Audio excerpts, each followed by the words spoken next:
यौम तकबीर पर आम तातील के पेश नज़र आला सानवी आलमी बोर्ड कराची ने 28 मई को होने वाले इम्तिहानात मुलतवी कर दिए हैं। तफसीलात जानते हैं डॉन न्यूज़ के नुमाइंदे सैयद वसीम से। सैयद वसीम, इम्तिहान अब कब होंगे?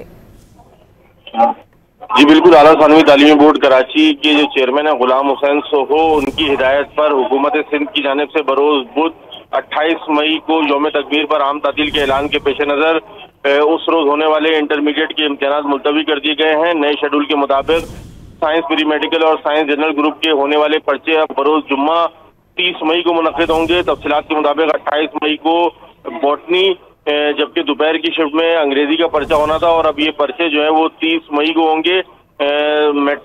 आला सानवी तालीमी बोर्ड कराची की इंतजामिया के मुताबिक ये 30 मई को जो पर्चे होंगे मुलतवी शुदा, इनकी जो औकात हैं वही रहेंगे, यानी कि सुबह की शिफ्ट में सुबह का पर्चा और दोपहर की शिफ्ट में दोपहर का पर्चा लिया जाएगा। जी वसीम, तफसीलात से आपने आगाह किया, शुक्रिया।